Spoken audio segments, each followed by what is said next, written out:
Bonjour à tous mes belles âmes voyageuses. Alors bon, aujourd'hui je fais cette vidéo pour tous ceux qui en vacances peuvent se sentir coupables de ne pas travailler. Alors je suis enseignante et contrairement à ce que les gens pensent, les enseignants sérieux, soucieux de bien faire, travaillent énormément et ne comptent pas les heures.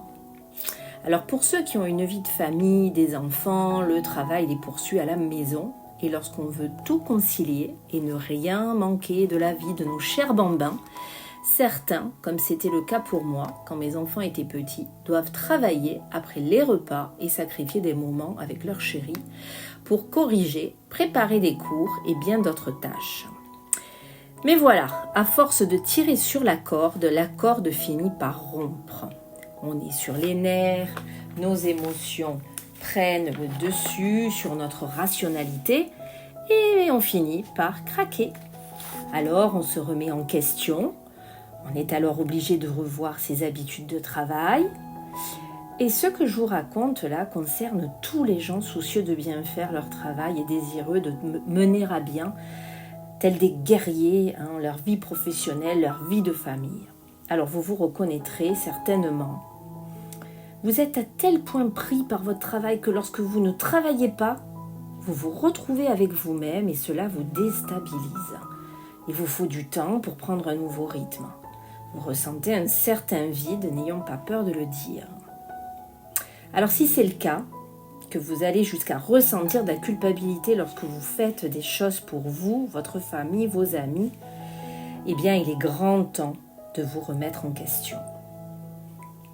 Commencez par réaliser que la vie est courte et que s'il est vrai que ce sont nos expériences de vie que l'on ramène avec nous quand on passe de l'autre côté, qu'allez-vous ramener? Vos expériences au travail? C'est un peu tristouné tout de même de ne ramener là-haut que cela, ne trouvez-vous pas? Ensuite, commencez par vous accorder une demi-heure ou plus, si vous le pouvez, pour vous. Et faire comprendre à vos enfants que c'est votre moment à vous.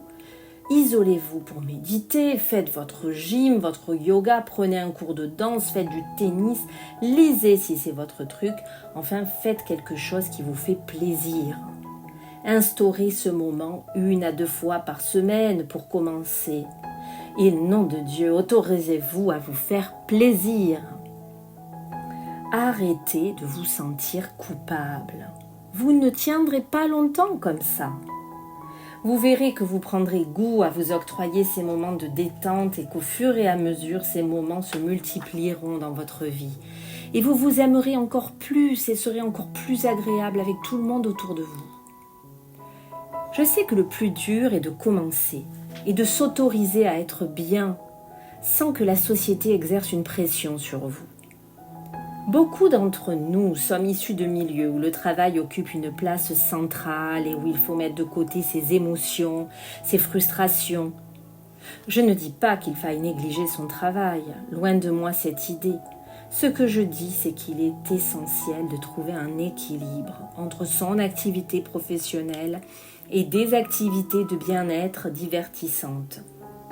Vivre une vie harmonieuse repose sur un dosage équilibré de tout cela. Alors, vous pouvez imaginer que vous déposez la culpabilité dans une montgolfière et que vous la laissez partir, cette montgolfière, s'envoler dans le ciel pour être reprise par l'univers. Faites ce petit rituel, c'est un rituel que j'ai moi-même appris dans les vidéos de Sandrine Müller, une guérisseuse extraordinaire que j'aime beaucoup regarder, que je suis, j'en suis fan, et j'en profite pour lui faire un petit peu de pub. Donc, comme je l'ai dit, la vie n'est qu'un voyage de courte durée. Arrêtons de nous polluer l'existence avec de tels sentiments toxiques. Pour la dernière fois, je le répète haut et fort, autorisez-vous à vous faire plaisir. Vous verrez votre vie se transformer et vous-même vous transformer en une encore plus belle version de vous-même. Voilà, c'est une vidéo qui me tenait à cœur car moi-même je suis passée par là et aujourd'hui j'ai fait beaucoup de chemin depuis, mais c'est une remise en question de tous les jours car quelquefois le naturel revient au galop. Voilà. J'espère que cette vidéo vous aidera dans votre parcours de vie. En tout cas, je l'espère du fond du cœur. Merci de m'avoir écouté, mes belles étoiles, et à bientôt pour de nouvelles aventures. Ciao, ciao!